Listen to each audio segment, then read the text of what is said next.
നമസ്കാരം.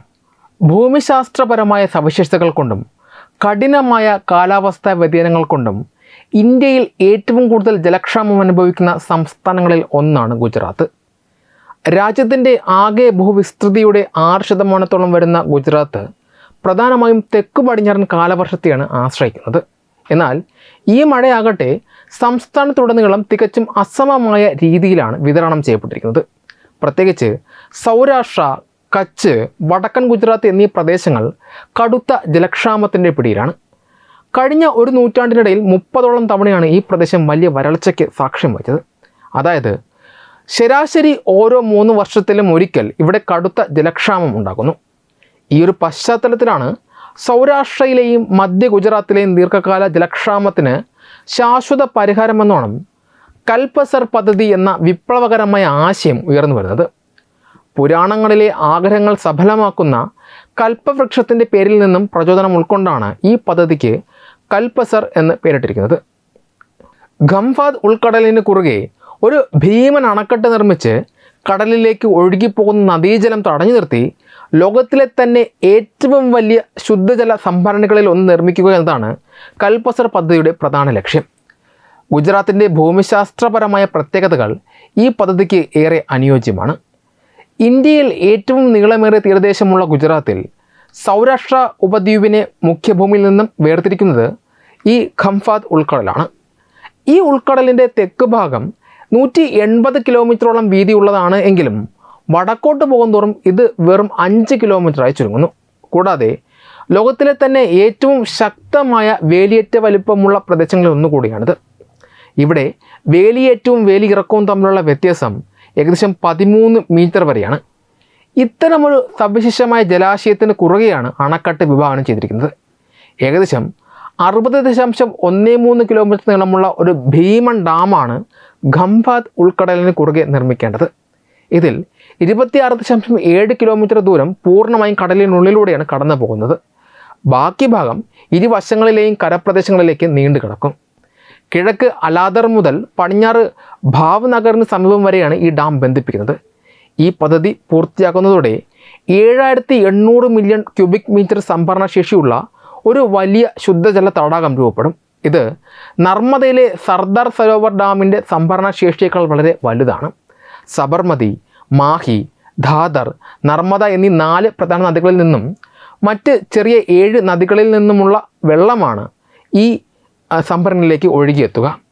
നർമ്മദ നദിയിലെ ഭദ്ഭൂത് ബാരേജിൽ നിന്നും അധികമായി വരുന്ന വെള്ളം ഒരു പ്രത്യേക കനാൽ വഴി ഇവിടേക്ക് തിരിച്ചുവിടും. ഈ ശുദ്ധജല തടാകം വഴി സൗരാഷ്ട്രയിലെ 9 ജില്ലകളിലായി പരന്നു കിടക്കുന്ന 10 ലക്ഷത്തിലധികം ഹെക്ടർ കൃഷിഭൂമിക്ക് ജലസേചനം ഉറപ്പാക്കാൻ സാധിക്കും. കൂടാതെ പ്രദേശത്തെ 60ഓളം നിലവിലുള്ള അണക്കെട്ടുകളെ ഈ ശുദ്ധജല സംഭരണിയുമായി ബന്ധിപ്പിച്ച് പുനരുജ്ജീവിപ്പിക്കാനും പദ്ധതിയിലൂടെ ലക്ഷ്യമിടുന്നു. കൽപസർ പദ്ധതി വെറും ഒരു ജലസേചന പദ്ധതി മാത്രമല്ല, മറിച്ച് സംസ്ഥാനത്തിൻ്റെ ഗതാഗത ഊർജ മേഖലകളെയും സാമ്പത്തിക വ്യവസ്ഥയെയും മാറ്റിമറിക്കാൻ ശേഷിയുള്ള ഒന്നാണ്.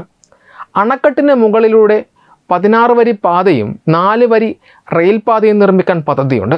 ഇത് യാഥാർത്ഥ്യമാക്കുന്നതോടെ ഭറൂച്ചിൽ നിന്നും ഭാവ്നഗറിലേക്കുള്ള യാത്രാദൂരം 240 കിലോമീറ്ററിൽ നിന്നും വെറും 60 കിലോമീറ്ററായി ചുരുങ്ങും. ഇത് തെക്കൻ ഗുജറാത്തും സൗരാഷ്ട്രയും തമ്മിലുള്ള വ്യാപാര ബന്ധത്തെ ശക്തമാക്കും. അതോടൊപ്പം തന്നെ 1000 മെഗാവാട്ട് സൗരോർജ്ജവും ഉൽപ്പാദിക്കാൻ ശേഷിയുള്ള പുനരുപയോഗ ഊർജ്ജ കേന്ദ്രങ്ങളും ഇതിനോടൊപ്പം സ്ഥാപിക്കും.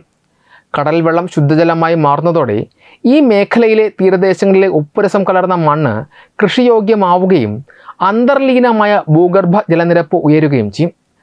മത്സ്യബന്ധന മേഖലയിലും വലിയ മാറ്റങ്ങൾ പ്രതീക്ഷിക്കുന്നുണ്ട്. നിലവിലുള്ള കടൽ മത്സ്യബന്ധനത്തിന് പകരം ഇവിടെ ശുദ്ധജല മത്സ്യബന്ധനം വ്യാപകമാക്കുന്നതോടെ വാർഷിക ഉൽപ്പാദനം 2000 ടണ്ണിൽ നിന്നും 20,000 ടണ്ണായി ഉയരുമെന്നാണ് കണക്കാക്കപ്പെടുന്നത്. കൂടാതെ ഈ പദ്ധതി ഗുജറാത്തിലെ ടൂറിസം മേഖലയ്ക്കും വലിയ ഉണർവ് നൽകും. ഇത്രയും വലിയൊരു പദ്ധതി ആയിരുന്നിട്ടും ഒരു ഗ്രാമം പോലും വെള്ളത്തിനടിയിലാവുകയോ ജനങ്ങളെ കൂട്ടത്തോടെ മാറ്റിപ്പാർപ്പിക്കേണ്ടി വരികയോ ഇല്ല എന്നതാണ് ഇതിൻ്റെ മറ്റൊരു സവിശേഷത. 1955 ഒരു ഡച്ച് കമ്പനിയായ നെഡക്കോ ആണ് ഇത്തരമൊരു ആശയം ആദ്യമായി മുന്നോട്ട് വച്ചത്. പിന്നീട് പല കാലങ്ങളിലായി വിവിധ പഠനങ്ങൾ നടന്നെങ്കിലും ഇതിൻ്റെ സാങ്കേതികവും സാമ്പത്തികവുമായ വശങ്ങളെക്കുറിച്ചുള്ള അന്തിമ റിപ്പോർട്ട് ഇപ്പോൾ ചെന്നൈയിലെ നാഷണൽ സെൻറ്റർ ഫോർ കോസ്റ്റൽ റിസർച്ചിൻ്റെ നേതൃത്വത്തിൽ അവസാന ഘട്ടത്തിലാണ്. പ്രധാനമന്ത്രി നരേന്ദ്രമോദി നെതർലാൻഡ്സ് സന്ദർശിക്കുകയും അവിടുത്തെ വിഖ്യാതമായ അഫ്ലു ഇസ്ഡിക് അണക്കെട്ട് സന്ദർശിക്കുകയും ചെയ്തതോടെയാണ് ഈ പദ്ധതിക്ക് പുതിയ ജീവൻ വയ്ക്കുന്നത്. നെതർലാൻഡ്സും ഇന്ത്യയും തമ്മിൽ ഒപ്പുവെച്ച സാങ്കേതിക സഹകരണ കരാർ കൽപ്പസർ പദ്ധതി അതിവേഗം യാഥാർത്ഥ്യമാക്കാൻ സഹായിക്കും.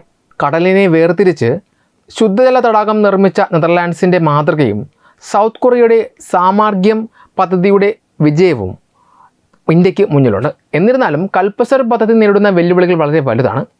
ലോകത്തിലെ തന്നെ ഏറ്റവും ശക്തമായ വേലിയിട്ട് നടക്കുന്ന ഈ ഉൾക്കടലിൽ ഇരുവശങ്ങളിൽ നിന്നും അണക്കെട്ട് നിർമ്മിച്ച് കൊണ്ടുവരുമ്പോൾ മധ്യഭാഗത്ത് ജലത്തിൻ്റെ ഒഴുക്ക് അതിശക്തമാകും. ഈ ഒരു ഘട്ടത്തിൽ അണക്കെട്ട് പൂർണ്ണമായി അടയ്ക്കുക എന്നത് ലോകത്തിലെ തന്നെ ഏറ്റവും വലിയ സിവിൽ എഞ്ചിനീയറിംഗ് വെല്ലുവിളിയാണ്. കൂടാതെ സബർമതി, മാഹി തുടങ്ങിയ നദികളിലെ മലിനീകരണ തോത് കുറച്ച് വെള്ളത്തിൻ്റെ ഗുണനിലവാരം നിലനിർത്തുക എന്നതും പരിസ്ഥിതി അനുമതികൾ നേടിയെടുക്കുക എന്നതും കഠിനമായ ദൗത്യങ്ങളാണ്. ഏകദേശം 1.2 ലക്ഷം കോടി രൂപ ചെലവ് പ്രതീക്ഷിക്കുന്ന ഈ മഹാപദ്ധതി പൂർത്തിയാകാൻ അനുമതികൾ ലഭിച്ച ശേഷം 15 വർഷത്തോളം എടുക്കുമെങ്കിലും അന്താരാഷ്ട്ര സാങ്കേതിക സഹകരണത്തോടെ ഈ പദ്ധതി പൂർത്തിയാക്കാൻ കഴിഞ്ഞാൽ അത് ഗുജറാത്തിൻ്റെ ഭാവി മാറ്റിമറിക്കുകയും ഇന്ത്യയുടെ ജല മാനേജ്മെൻറ്റ് ചരിത്രത്തിലെ ഏറ്റവും വലിയ നാഴികക്കല്ലായി മാറുകയും ചെയ്യും. ഗുജറാത്തിലെ ഖംഭാത് ഉൾക്കടലിന് കുറുകെ നിർമ്മിക്കാൻ വിഭാവനം ചെയ്തിരിക്കുന്ന കൽപ്പസർ പദ്ധതി കേവലം ഒരു സംസ്ഥാനത്തിൻ്റെ ജലക്ഷാമം പരിഹരിക്കാനുള്ള പ്രാദേശിക സംരംഭമല്ല, മറിച്ച് ഇന്ത്യയുടെ സമഗ്ര വികസനത്തെയും ആഗോള സാങ്കേതിക പദവിയും പുനർനിർവചിക്കാൻ ശേഷിയുള്ള ഒരു ദേശീയ മഹാപദ്ധതിയാണ്. 1 ലക്ഷം കോടിയിലധികം രൂപ ചെലവ് പ്രതീക്ഷിക്കുന്ന ഈ അണക്കെട്ടും ശുദ്ധജല തടാകവും യാഥാർത്ഥ്യമാകുന്നതോടെ അതിൻ്റെ ഗുണഫലങ്ങൾ ഗുജറാത്തിൻ്റെ അതിരുകൾ ഭേദിച്ച് ഇന്ത്യൻ സമ്പദ് വ്യവസ്ഥയിലേക്കും ദേശീയ സുരക്ഷയിലേക്കും ആഗോള നയതന്ത്രത്തിലേക്കും ശക്തമായി പടർന്നിറങ്ങും. ജല മാനേജ്മെൻറ്റ്, പുനരുപയോഗ ഊർജ്ജം, അടിസ്ഥാന സൗകര്യ വികസനം, അന്താരാഷ്ട്ര വ്യാപാരം എന്നിവയിൽ ഇന്ത്യ കൈവരിക്കാൻ പോകുന്ന സ്വയം പര്യാപ്തതയുടെ പുതിയൊരു അധ്യായത്തിനാണ് ഈ പദ്ധതി അടിത്തറയിടുന്നത്. ദേശീയ സമ്പദ് വ്യവസ്ഥയുടെ നട്ടെല്ലായ ഉൽപ്പാദന വ്യാവസായിക മേഖലകൾക്ക് ഈ പദ്ധതി നൽകുന്ന ഉത്തേജനം അതിശക്തമായിരിക്കും. ഗുജറാത്തിൻ്റെ തീരപ്രദേശങ്ങളിൽ രാജ്യത്തെ പ്രധാനപ്പെട്ട പല വ്യവസായ ശൃംഖലകളും തുറമുഖങ്ങളും സ്ഥിതി ചെയ്യുന്നുണ്ട്. കൽപ്പസർ പദ്ധതിയിലൂടെ ലഭ്യമാക്കുന്ന ഭീമമായ ശുദ്ധജല സംഭരണിയും സമുദ്രതീരത്തെ ഉപ്പുരസം കയറുന്ന പ്രതിഭാസവും ഈ മേഖലയിലെ വ്യവസായങ്ങൾക്ക് ആവശ്യമായ ജലം തടസ്സമില്ലാതെ ലഭ്യമാക്കാൻ സഹായിക്കും. വ്യവസായങ്ങൾക്കായി ദൂരപ്രദേശങ്ങളിൽ നിന്ന് വെള്ളം എത്തിക്കുന്നതിനുള്ള ചെലവ് കുറയുന്നത് ഇന്ത്യൻ ഉൽപ്പന്നങ്ങളുടെ നിർമ്മാണ ചെലവ് കുറയ്ക്കുകയും അന്താരാഷ്ട്ര വിപണിയിൽ ഇന്ത്യയുടെ മത്സരശേഷി വർദ്ധിപ്പിക്കുകയും ചെയ്യും. ഇതിലൂടെ രാജ്യത്തെ ഉൽപ്പാദന മേഖല ശക്തമാവുകയും കൂടുതൽ ആഗോള നിക്ഷേപങ്ങൾ ഇന്ത്യയിലേക്ക് ആകർഷിക്കപ്പെടുകയും ചെയ്യും. തദ്ദേശീയമായ ഉൽപ്പാദനം വർദ്ധിക്കുന്നത് രാജ്യത്തിൻ്റെ ആഭ്യന്തര ഉൽപ്പാദന വളർച്ചാ നിരക്കിന് വലിയ തോതിൽ കരുത്തു പകരും. ഊർജ്ജ സുരക്ഷയുടെയും ഹരിത ഊർജ്ജ പരിവർത്തനത്തിൻ്റെയും കാര്യത്തിൽ ഇന്ത്യക്ക് ഈ പദ്ധതി നൽകുന്ന സംഭാവന സമാനതകളില്ലാത്തതാണ്. അണക്കെട്ടിനോട് അനുബന്ധിച്ച് വിഭാവനം ചെയ്തിരിക്കുന്ന പുനരുപയോഗ ഊർജ്ജശേഷി ദേശീയ പവർ ഗ്രിഡിൻ്റെ കരുത്ത് വർദ്ധിപ്പിക്കും. കൽക്കരി ഉൾപ്പെടെയുള്ള പരമ്പരാഗത ഇന്ധനങ്ങളെ ആശ്രയിക്കുന്നത് കുറയ്ക്കാനും കാർബൺ ഉദ്ഭാവനം പരിമിതപ്പെടുത്താനും ഇത് ഇന്ത്യയെ സഹായിക്കും. കാലാവസ്ഥാ വ്യതിയാനത്തെ പ്രതിരോധിക്കുന്നതിനായുള്ള അന്താരാഷ്ട്ര കരാറുകളിൽ ഇന്ത്യ നൽകിയിട്ടുള്ള പ്രകൃതി സൗഹൃദ വാഗ്ദാനങ്ങൾ പാലിക്കുന്നതിന് ഈ പദ്ധതി വലിയൊരു ചാലകശക്തിയാകും. ഹരിത ഊർജ്ജ ഉൽപ്പാദനത്തിൽ ഇന്ത്യ കൈവരിക്കുന്ന ഈ മുന്നേറ്റം വിദേശ രാജ്യങ്ങളിൽ നിന്നുള്ള ഇന്ധന ഇറക്കുമതിയുടെ തോത് കുറയ്ക്കുകയും അതുവഴി രാജ്യത്തിൻ്റെ വിദേശ നാണ്യശേഖരം സുരക്ഷിതമാക്കാൻ സഹായിക്കുകയും ചെയ്യും. ഭക്ഷ്യസുരക്ഷയുടെയും കാർഷിക കയറ്റുമതിയുടെയും കാര്യത്തിൽ ഇന്ത്യക്ക് ഈ പദ്ധതി നൽകുന്ന നേട്ടം വളരെ വലുതാണ്.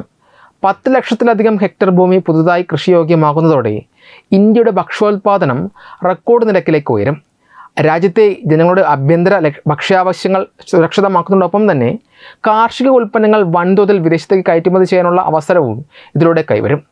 ലോകത്തെ പ്രമുഖ കാർഷിക കയറ്റുമതി രാജ്യമായി ഇന്ത്യ മാറുമ്പോൾ അത് ലക്ഷക്കണക്കിന് കർഷകരുടെ വരുമാനം വർദ്ധിപ്പിക്കുകയും ഗ്രാമീണ സമ്പദ് വ്യവസ്ഥയെ ശക്തിപ്പെടുത്തുകയും ചെയ്യും. കൂടാതെ മത്സ്യബന്ധന മേഖലയിൽ വരാൻ പോകുന്ന വൻ വർധനവ് രാജ്യത്തെ പ്രോട്ടീൻ സുരക്ഷ ഉറപ്പാക്കുന്നതിനൊപ്പം പ്രോസസ്ഡ് ഫുഡ് ഇൻഡസ്ട്രിക്ക് പുതിയ സാധ്യതകൾ തുറന്നു നൽകും. ഏറ്റവും പ്രധാനമായി ആഗോളതലത്തിൽ ഇന്ത്യയുടെ സാങ്കേതികവും നയതന്ത്രപരവുമായ പദവി ഉയർത്താൻ കൽപ്പസർ പദ്ധതി കാരണമാകും.